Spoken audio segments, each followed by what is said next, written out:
오늘 하나님의 말씀은 디모데후서입니다. 디모데후서 4장 5절에서 6절까지입니다. 디모데후서 4장 5절과 6절 말씀 우리 한 목소리로 같이 읽겠습니다. 디모데후서 4장 5절과 6절 같이 읽겠습니다. 시작. 그러나 너는 모든 일에 신중하여 고난을 받으며 전도자의 일을 하며 내 직무를 다하라. 전제와 같이 내가 벌써 부어지고 나의 떠날 시각이 가까웠도다. 아멘. 오늘은 앞서가는 삶의 행복이라는 제목으로 함께 하나님의 말씀 나누겠습니다.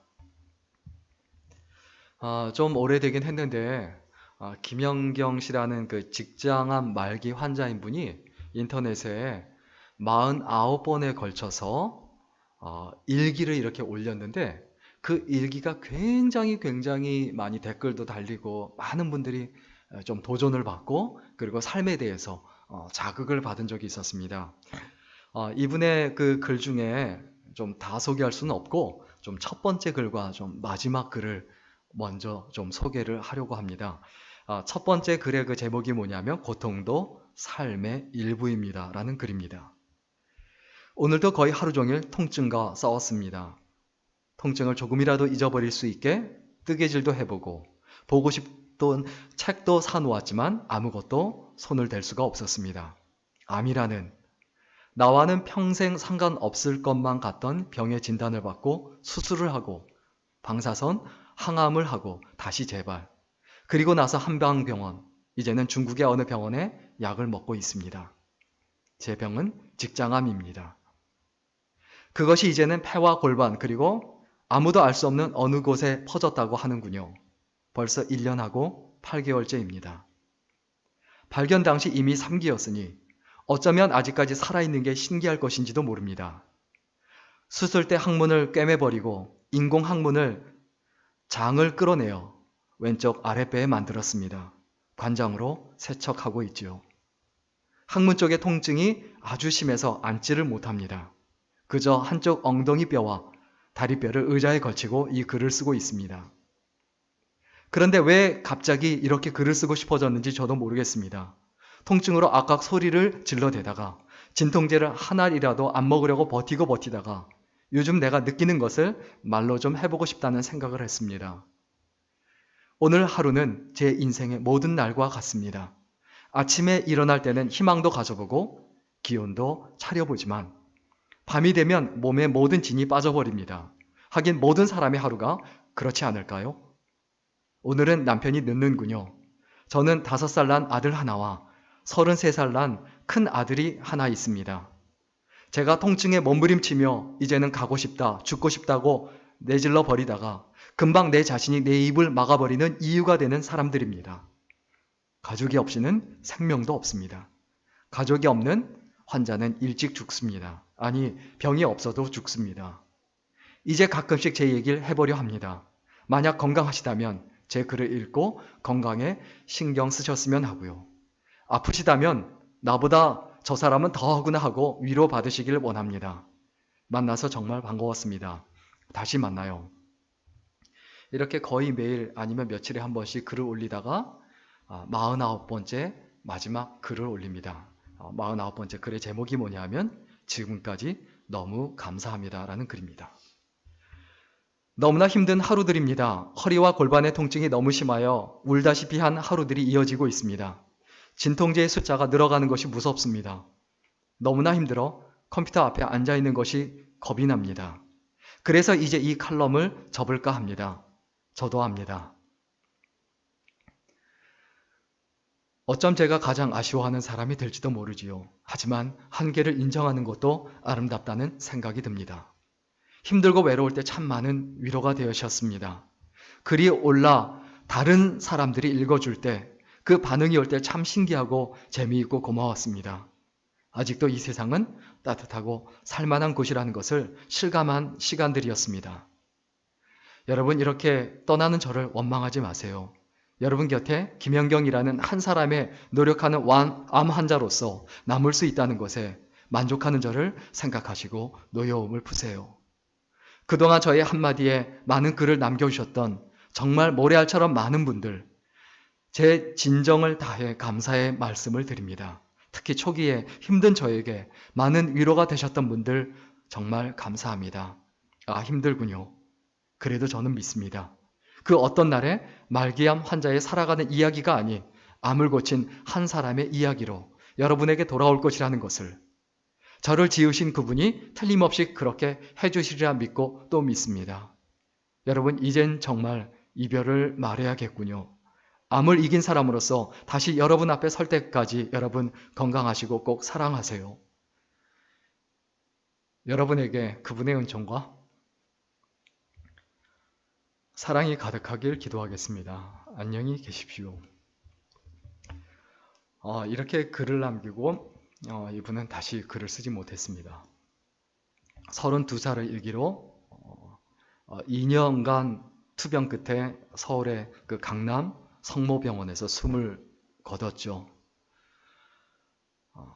이 세상에 살아가는 사람들 중에 두 가지 종류의 삶이 있습니다. 하나는 뭐냐면 그냥 사는 사람이에요. 그냥 사는 사람. 먹고 싶으면 먹고, 놀고 싶으면 놀고, 재미와 쾌락과 소유를 위하여 사는 사람. 그런데 다른 한 부류의 사람이 있습니다. 그 사람은 앞서가는 사람이에요. 앞서가는 삶은 왜 중요하냐? 다른 사람한테 영향을 끼칩니다. 앞서간다는 것은 사실 결국 두 가지예요. 하나는 누군가보다 먼저 살아간다는 것이고, 다른 하나는 누군가보다 먼저 죽는다는 거예요. 이 얘기는 뭐냐 하면, 먼저 그냥 사는 게 아니고 나도 저분처럼 살아야 되겠다. 그리고 먼저 죽는다라는 것은 그냥 죽는 게 아니고 나도 저분처럼, 저분이 목숨 건 것에 나도 목숨을 걸고 그것을 위해서 죽어야 되겠다. 누군가보다 앞서가는 사람이, 결국 우리는 누군가보다 앞서가는데 혼자 산책하지 마시고 앞서가야 합니다. 이 앞서가는 삶이 행복하려면 어떠해야 될까요? 뒤를 따르는 사람이 있어야 돼요. 나를 따르는 사람. 나도 저 사람처럼 살고 싶다. 나도 죽을 때 저 사람처럼 죽고 싶다. 김연경 씨가 말기암 환자였고, 그리고 말기암 이어서 늘 고통스러울 때 마지막 글을 남기고 삶의 소중함, 그리고 이 세상에서의 삶이 얼마나 귀한 것을 일깨워줬듯 우리들도 뭔가 영향력 있는 삶을 살아야 합니다. 여러분, 행복하길 원한다면 여러분을 따르는 사람이 있게 하십시오. 그냥 살지 마시고, 아무 생각 없이 살지 마시고, 나도 저 사람처럼 살다가 나도 저 사람처럼 죽어야 되겠다. 우리들의 그 자녀들이, 우리들의 후배들이 그 생각을 가질 수 있도록 우리가 살아야 되죠. 바로 그것이 행복입니다. 복음서는 예수님과 그 예수님의 제자들의 이야기입니다. 예수님이 먼저 가시고 앞서 가시고 그리고 그 뒤를 제자들이 따라간 이야기입니다. 우리들도 그러한 삶을 살아가야 되죠. 우리가 신앙생활을 한다는 건 뭡니까? 예수님이 앞서 가시고 우리가 그 뒤를 따라가는 거예요. 우리가 예수님의 뒤를 따라가면 반드시 기억해야 합니다. 다른 사람들이 나를 따라오게 돼 있어요. 예수 믿는 사람은, 정말 예수 믿는 사람은 정말 하나님을 알고 정말 예수 그리스도를 영접하고 예수 그리스도를 마음에 새기고 있다면 예수 그리스도를 따르게 되어 있고, 예수 그리스도를 따르는 사람은 다른 사람이 나를 따르게 되어 있어요.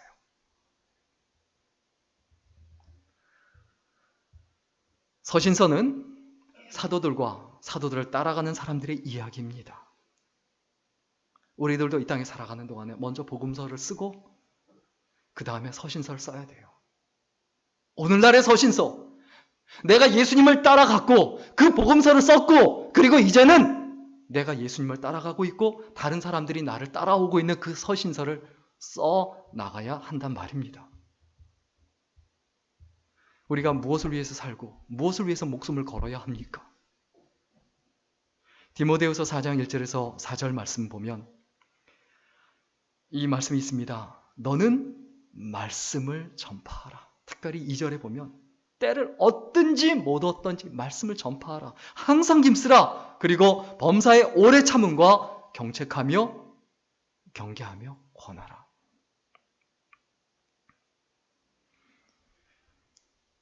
내가 살아가는 인생에서 진짜 행복이 뭔지를 인식하고 자각해야 합니다.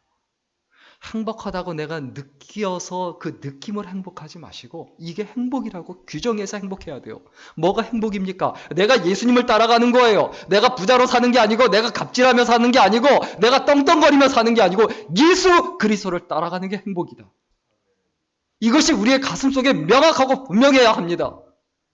그런데 우리는 그것을 놓치고 이 땅에 살아가는 사람들과 소위 secular life, 그냥 세속적인 삶, 그 사람들이 생각하는 것처럼 예수님을 따라가는 삶이 행복이 아니라 남들보다 돈 더 많은 것, 남들보다 더 부유한 것, 남들보다 더 높은 자리에 있는 것, 그래서 남들보다 자랑하는 것, 그리고 떵떵거리며 사는 것, 이것이 행복이라고 자꾸 생각을 합니다. 오늘 본문을 통해서 우리가 반드시 기억했으면 좋겠습니다. 먼저 앞서가는 사람의 행복이 무엇인지 깨달아야 합니다. 오늘 보면 5절에 보면 그러나 너는 모든 일에 신중하여 고난을 받으며 전도자의 일을 하며 내 직무를 다하라. 내가 앞서 살아가는 사람이 돼야 돼요. 앞서 산다는 건 뭡니까? 크리스천답게 내가 예수 그리스도 따라가고 예수 그리스도를 전해야 돼요.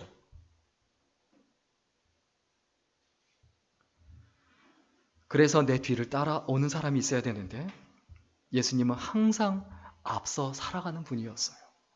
새벽에 가장 먼저 일어나셨어요.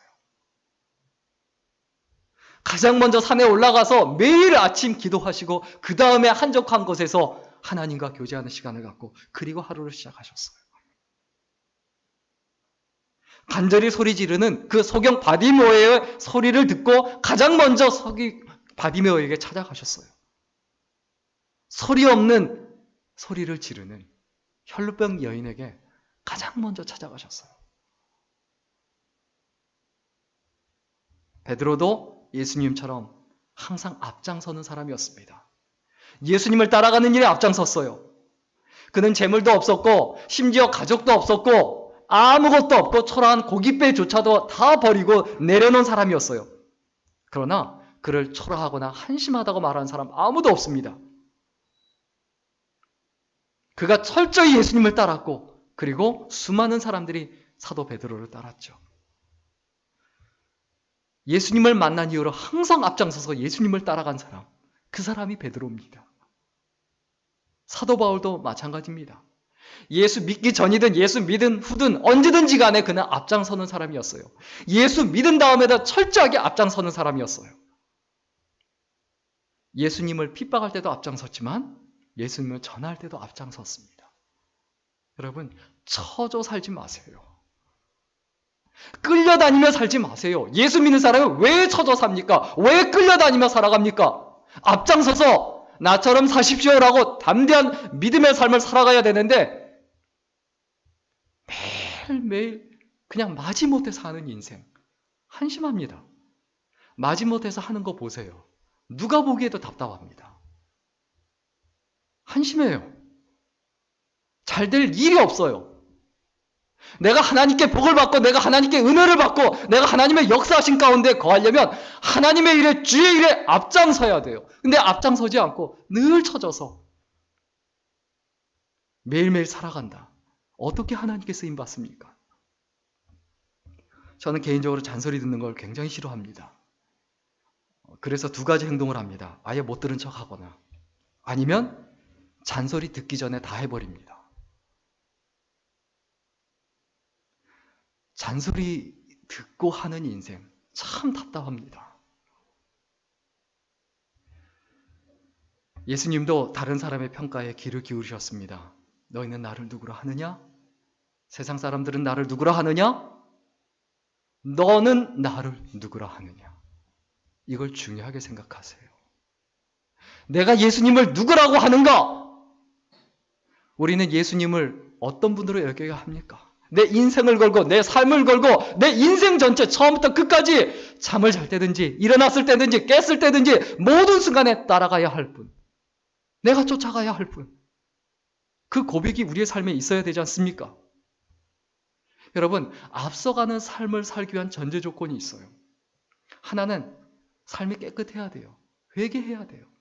자신의 부족함을 알아야 돼요. 남들보다 먼저 회개해야 돼요. 남들보다 먼저 무릎 꿇고 하나님 용서하옵소서. 내가 부족합니다. 내가 연약합니다. 내가 죄인입니다. 내가 한심합니다.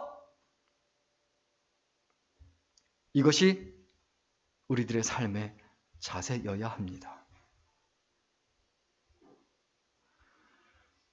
어떤 한 청년과 어떠한 여자 청년이 만나서 교제를 하기로 했습니다. 그래서 어디서 한번 만나고 어디서 만나기로 하고 카톡으로 여기로 오라고 보내줬어요. 약도로 보내줬어요. 근데 가서 아무리 기다려도 안 와요. 왜 그러냐 그랬더니 약도를 잘못 그려줘서 그렇다는 거예요. 그러니까 다시 자세히 그려줬어요. 나중에. 근데 다시 또 안 와요. 왜 그러냐 그랬더니 약도 때문이라고 그래요. 또. 약도를 잘못 그려줘서 잘못 찾았다. 그런데 나중에 알고 보니까 다른 사람을 만나고 있고 다른 사람을 더 좋아해서 나갈 마음 자체가 없는 거예요. 뭐가 문제입니까? 우리의 삶에서 뭐가 문제입니까? 내 마음이 문제예요. 돈이 문제 아니에요. 직장이 문제가 아니에요.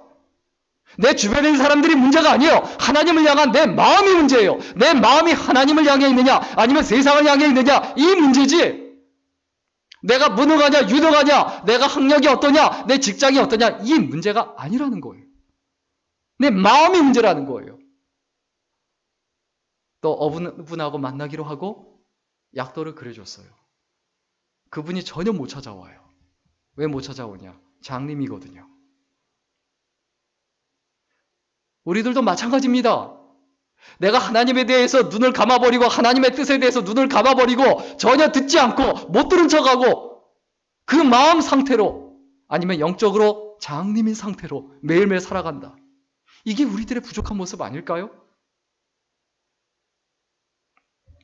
요엘서 2장 13절에 보면 너희는 옷을 찢지 말고 마음을 찢고 너희 하나님 여호와께로 돌아올지어다. 그는 은혜로우시며 자비로우시며 노하기를 더디하시며 인애가 크시사 뜻을 돌이켜 재앙을 내리지 아니하시나니 라고 했습니다. 옷을 찢지 말고 마음을 찢는 자세가 우리들에게 있어야 합니다. 예수님께서는 찾아오셔서 네 직업이 뭐였냐? 네 재산이 얼마냐? 네가 어떤 집에 살았느냐? 또 네가 지금 어떤 직장을 다니고 있느냐? 네 재산이 얼마냐? 네 통장 잔고가 얼마냐? 이런 거 안 물어보세요. 너는 나를 누구라 하느냐? 이거 하나만 물어보세요. 너는 나를 누구라 하느냐? 그게 예수님의 관심사예요. 우리가 예수님을 누구라고 합니까?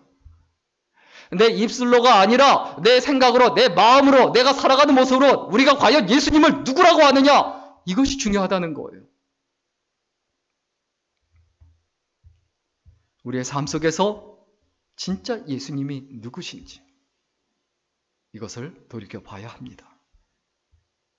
그리고 우리가 앞서가기 위해서 어떻게 합니까? 먼저 깨달아야 돼요. 교회가 어떻게 해야 되는가? 예수 믿는 사람이 어떻게 살아가야 하는가? 뭐가 잘못됐는가? 이 깨달음이란 건 뭡니까? 성장이에요. 자기 자신에 대한 깨달음이 있어야 돼요. 어제보다 오늘의 모습이 오늘보다 내일의 모습이 나아져야 돼요. 우리의 신앙이 자라나야 돼요. 자라나지 않는다는 건 무엇을 의미합니까? 죽었다는 거예요. 믿음은 절대로 그 자리에 머물러 있지 않습니다. 어제보다 오늘의 믿음이 오늘보다 내일의 믿음이 점점점 자라나지 않고 성장하지 않는다는 것은 무엇을 의미합니까? 굳어서 화석처럼 되어 있는 거죠.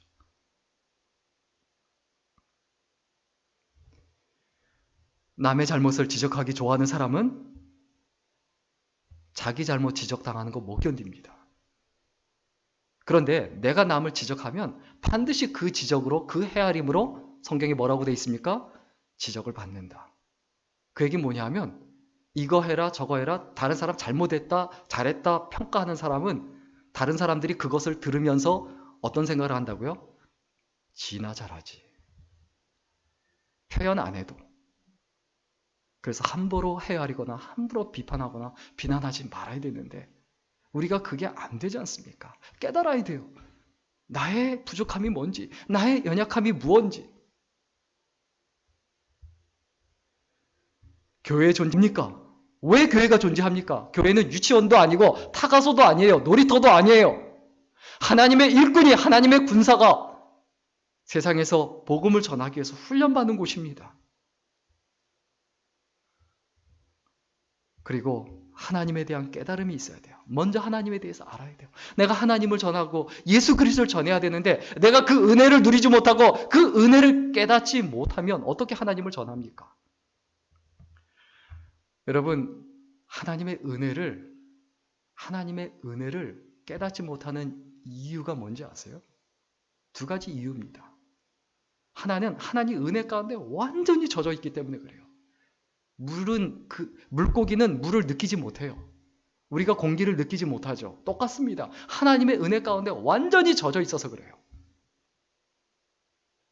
또 다른 하나, 우리가 하나님의 은혜를 느끼지 못하는 이유는 뭡니까? 어려움이 없어서 그래요. 인생의 바닥까지 완전히 내려가 보세요. 기도하지 않고는 살 수 없는 상황이 돼 보세요.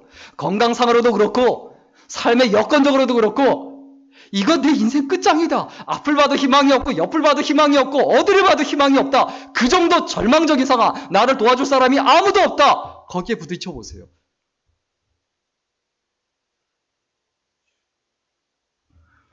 하나님에 대한 깨달음, 그 은혜에 대한 깨달음 언제 옵니까? 내가 인생에서 진짜 바닥에 내려가 봐야 돼요. 우리들의 문제는 뭡니까? 바닥에 못 내려가 본 거예요. 허우적거리고만 있는 거예요. 여러분, 삶의 그 의미와 사명을 깨달아야 되는데 그 삶의 의미와 사명을 깨닫기 전 단계가 뭡니까? 은혜를 깨달아야 돼요. 하나님의 은혜.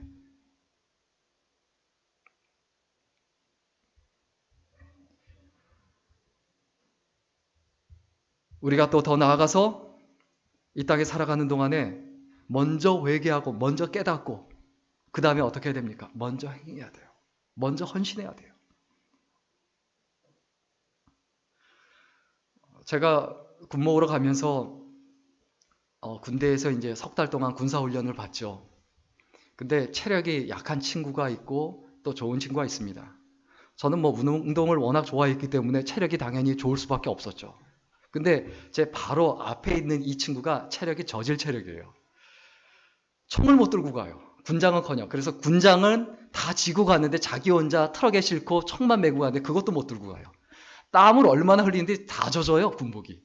그래서 안 돼서 제가 그 친구 총까지, 군장뿐만이 아니라 총까지 메고 갔습니다. 그런데 제가 이 친구를 도와주고 있다는 사실 때문에 오히려 힘이 나서 자꾸 앞서가는 거예요. 여러분, 도움 주는 사람이 힘이 날까요? 도움 받는 사람이 힘이 날까요? 도움 받기 위해 살지 마십시오. 도움 주기 위해 사십시오. 많은 사람들이 교회를 개척한다라고 했을 때 다 말렸어요. 하지 말라. 근데 왜 했습니까? 도움 주고 싶거든요. 사역을 하기 위해서 구걸하고 다니고 싶지 않거든요. 계속 끊임없이 그렇게 하고 싶지 않거든요.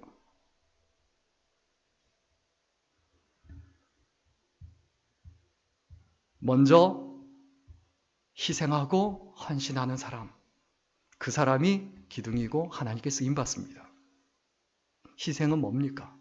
그냥 고생이 아닙니다. 세상을 바꾸는 힘이에요. 내가 교회를 위해서 희생하고 있다. 뭘 의미합니까? 교회를 세우고 있는 중이에요. 그냥 고생하는 게 아니에요. 엉뚱한 짓 하고 있는 게 아니라는 거예요. 내가 이 땅에 살아가는 동안에 어떤 사람인가? 먼저 희생하면 그게 드러나요. 그러나 나중에 다른 사람이 하는 거 보고 분위기 봐서 하면 그게 묻히게 돼 있어요. 결국 그 콜럼버스의 달걀 세우기죠. 콜럼버스가 배 안에서 다른 사람하고 내기를 했죠. 달걀을 세워봐라. 아무도 못 세우죠. 그때 콜럼버스가 어떻게 합니까? 달걀 끝을 깨서 그릇을 세우죠. 그때 그렇게 하면 누구나 다 한다. 누가 이렇게 하지 말라고 그랬냐? 내가 먼저 희생하느냐, 눈치 보고 하느냐, 그 차이예요. 그게 앞서가는 사람의 행복이에요. 그 다음에 우리가 앞서 살지만 결국 우리는 누군가에게 앞서서 죽어야 합니다. 오늘 보면 6절에 보면 전제와 같이 내가 벌써 부어지고 나의 떠날 시각이 가까웠도다. 전제라는 것은 제사 중에 제일 마지막 부분에 행하는 거예요. 마지막에 포도주를 부어서 제사가 끝났다를 알려주는 의식이에요. 여러분, 우리에겐 떠날 시각이 점점 다가오고 있습니다. 영원히 살 수 없어요. 나 혼자 장생불사할 것처럼 절대 착각하면 안 됩니다. 죽음이 행복하려면 늘 마지막을 생각해야 돼요. 종말적인 삶을 살라는 거예요. 항상 내 마지막을 기억하라는 거예요. 내가 눈을 감을 때 내 주변에 누가 있을 것이며 그 사람들에게 어떤 말을 할 것인가. 그리고 내가 죽은 다음에 내 묘비에 무엇을 세울 것인가. 뭐라고 쓸 것인가. 우리가 마지막을 생각할 때 유익이 있습니다. 죽음이란 것은 실제 우리가 생각하는 것보다 굉장히 가까이 있어요. 결국 우리는 삶과 죽음의 경계선 사이에 있는 것이 그렇게 멀리 있는 게 아니에요. 마지막을 염두에 두고 늘 살아가면 어떤 유익이 있냐면 현재의 고난에 의미를 부여하게 됩니다.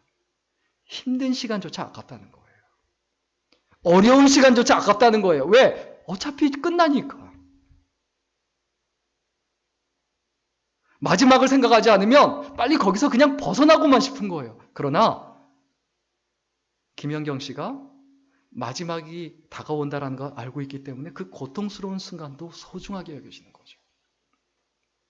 김연경 씨의 그 일기 중에 그런 내용도 있어요. 정말 청소를 하고 싶은데 청소를 못한다. 정말 아이들을 위해서, 남편을 위해서 음식을 해주고 싶은데 할 수가 없다. 그게 그렇게 소중한 건지 몰랐다는 거예요. 우리들의 인생도 마찬가지입니다. 대단한 게 희생 아니에요. 할 수 있는 걸 하는 게 희생이에요. 현재의 고난에 의미가 생겨요. 중요하게 여겨져요.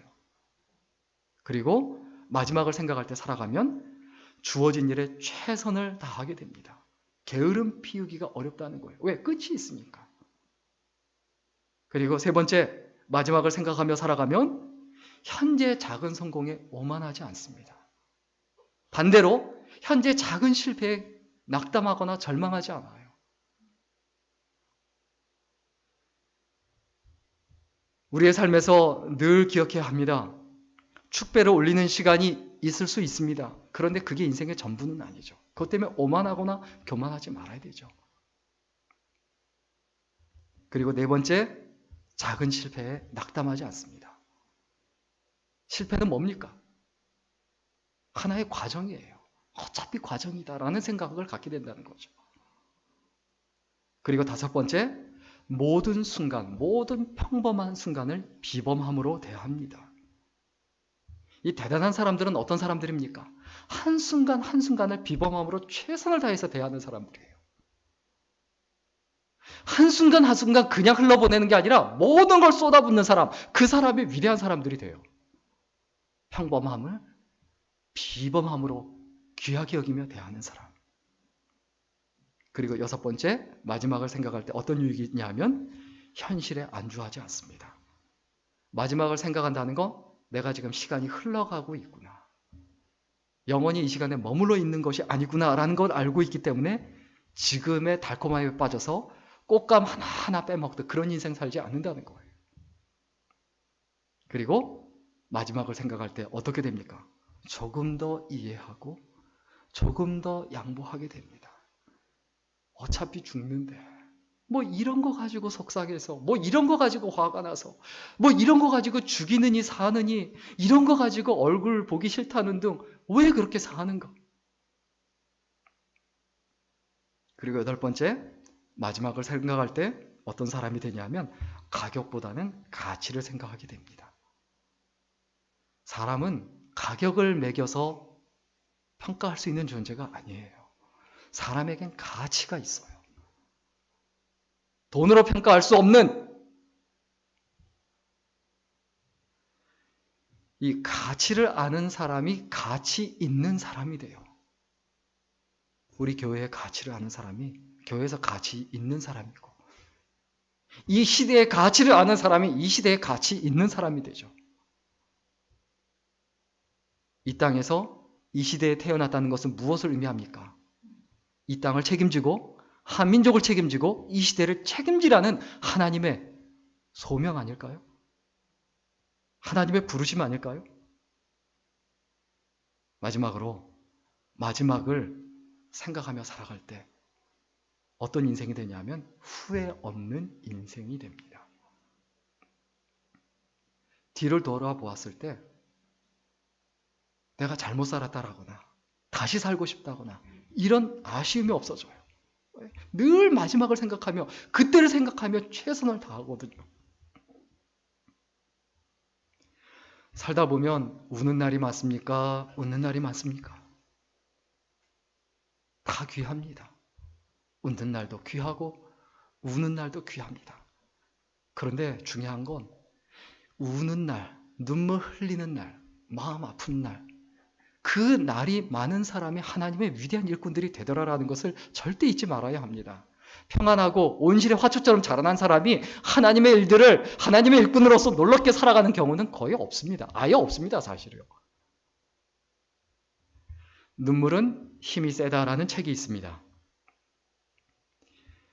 이 책이 어떤 책이냐면 그 가난의 그 대물림, 가난이 계속 대물림이 되는 거예요. 술에 늘 취해 있는 아버지, 눈물이 마를 날 없는 그 어머니까지 쉽지 않은 그 인생살이를 이야기하고 있는 이런 장편 소설인데, 여기에 보면 이런 구절이 있습니다. 자네는 자네의 그늘을 인정해야 하네. 하지만 그 그늘만큼 빛이 있다는 것도 믿어야 해. 그늘이 있다는 것은 가까운 곳에 빛이 있다는 거니까 내가 자네에게 기대를 해도 괜찮겠지? 꼴찌의 손을 잡아준 지도교수를 실망시켜 드리고 싶지 않았다. 사람을 꿈꾸게 하는 건 기쁨이 아니었다. 사람을 꿈꾸게 하는 건 아픔이었다. 내가 왜 꿈을 꿉니까? 현실이 힘들거든요. 현실이 아프거든요.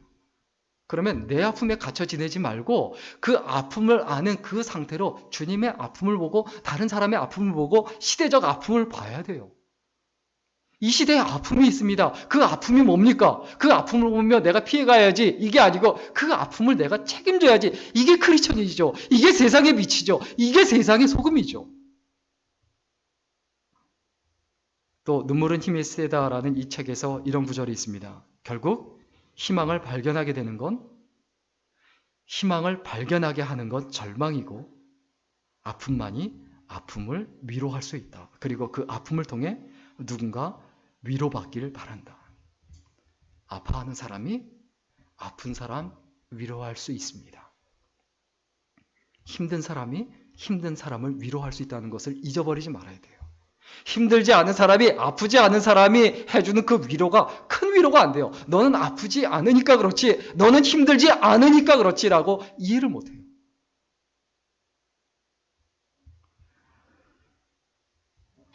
마지막 한 가지 이야기만 하고 마치려고 합니다. 얼마 전에 그 말기암 엄마의 자리라는 제목으로 그 다큐멘터리가 방영이 된 적이 있었는데, 아름다운 동행이라는 47,000명의 회원을 가진 인터넷 암환우 환자 커뮤니티가 있습니다. 여기에 그 어린아이들을 키우며 행복한 일상을 보내는데 갑자기 병원에서 검진을 받았는데 말기암이다. 서진이가 태어났을 때 너무 기뻤고 행복했어. 서진이가 초등학교 때까지는 살았으면 좋겠다라는. 함께 놀아주지 못해 미안해 아들. 나중에 다시 만날 때까지 사랑해 서진아. 왜 이거 뭐야? 아이쁘다, 따뜻하지? 서진아 엄마는 그래서 30대, 40대 젊은 엄마들의 이야기들을 4부에 걸쳐서 다뤘어요. 그 엄마의 자리 첫 번째 저 엄마인데 저 사진 보면 이 첫 번째 엄마가 그런 얘기를 해요. 병 나아도 나는 절대 일 안 할 거다. 아이들하고 계속 같이 있을 거다. 왜? 돈이 소중한 게 아니고 아이들이 같이 있는 게 소중하다라는 것을 아픈 다음에 알았거든요. 그러나 결국 이 첫 번째 엄마는 다음 사진 보시면 자리에 누워있다 결국 세상을 떠납니다. 두 번째 엄마는 이런 얘기를 해요. 좋은 엄마, 나쁜 엄마 다 필요 없다.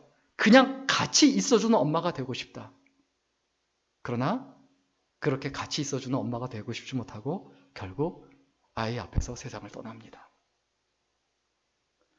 세 번째 엄마는 임신 3개월에 말기암이 발견되고 아이를 살리기 위해서 석 달 동안 치료를 포기합니다.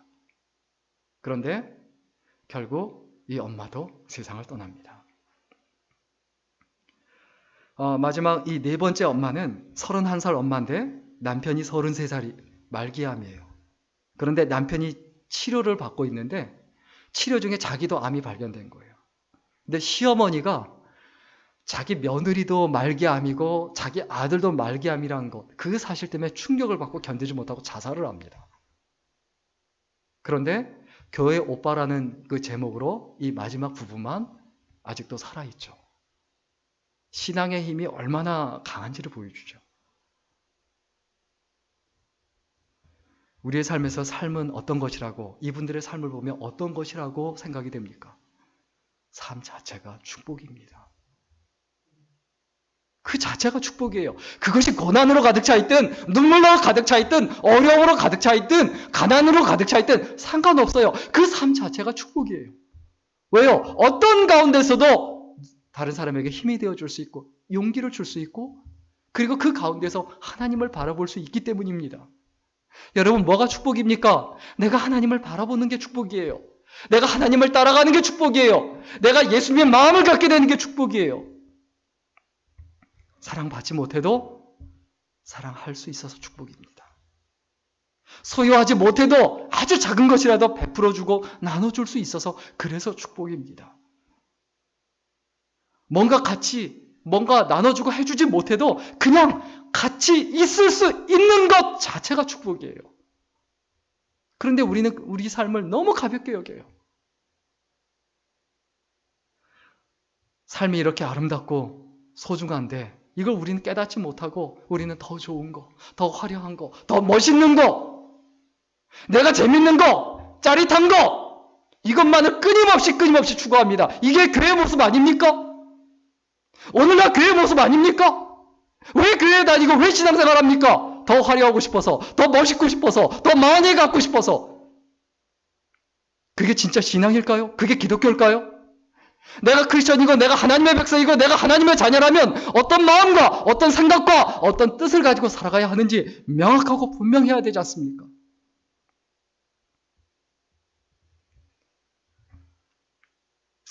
예쁘지 않아도 아름다울 수 있고 부유하지 않아도 풍요로울 수 있고 대단한 일이 있지 않아도 행복할 수 있습니다. 그래서 삶 자체가 축복입니다. 그냥 눈을 마주치고 고요히 바라는 것만으로도 그냥 귀여운 아이들 고요히 조용히 쳐다볼 수 있는 것만으로도 이것이 행복이고 축복입니다. 제 개인적인 얘기를 해서 죄송하고 정말 죄송하지만 저는 그게 얼마나 큰 축복인지 알아요. 3명의 아이들이 있지만 아이들은 못 봐요. 가능하면 영상통화 안 하고 싶어요. 마음이 아리거든요. 그 옆에 있어주지 못한다는 것이 얼마나 힘겨운 건지, 내가 왜 이렇게 살아야 되는가, 내가 왜 이런 선택을 해야 하는가 정말 힘들어요. 그런데 사명이 있는 거죠. 내가 왜 사는가? 내가 왜 한국 땅에 있어야 되는가? 내가 무엇을 위해서 이 땅에 존재하는가? 보고 싶은 거 다 보고 먹고 싶은 거 다 먹고 하고 싶은 거 다 하고 사명을 감당할 수 있습니까? 정리하고 마치겠습니다. 디모데후서 4장 7절과 8절 말씀입니다.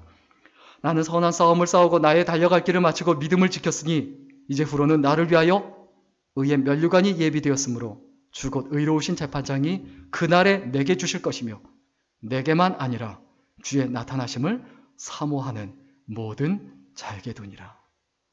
여러분, 우리가 마지막에 어떤 고백을 해야 합니까? 선한 싸움을 싸우고 나의 달려갈 길을 마치고 믿음을 지켰으니, 이 고백을 할 수 있는 사람이 도대체 오늘날 몇 명이나 됩니까? 오늘날 크리스천 중에 이 사도 바울처럼 내가 달려갈 길을 다 마치고 믿음을 지켰다, 이제부로는 나를 위하여 의의 면류관이 예비되었다, 그 의로우신 재판장이 그날에 내게 주실 것이요, 내게만 아니라 주의 나타나심을 사모하는 내 주변에 있던 모든 사람에게 그 의의 면류관을 주실 것이다. 이 고백을 할 수 있는 사람이 얼마나, 그리고 중요한 건 내가 그런 사람인가. 여러분, 사명을 깨달아야 돼요. 사명을 깨달을 때 그때 앞서가는 삶이 시작이 됩니다. 따라오는 사람이 생겨요. 저분처럼 살아야 되겠다라는 사람들이 생겨요. 그리고 사명을 깨달은 것으로 끝나면 안 되죠. 사명이 주는 짐이 있어요. 그 짐, 시대적 짐, 시대적 소명이 있어요. 그 짐을 질 때 하나님께서 그 짐을 지는 것 자체만으로도 그 앞서가는 삶이 완성이 되었다라고 인정해 주실 겁니다. 여러분, 우리는 그냥 사는 사람이 되지 말고 앞서가는 사람이 되어야 돼요. 앞서 살아가는 사람, 따라오는 사람이 있는 존재, 그 삶을 살아야 돼요. 그리고 앞서 죽는 사람이 되어야 돼요. 나도 저분처럼 죽어야 되겠다. 마지막에 저분 같아야 되겠다.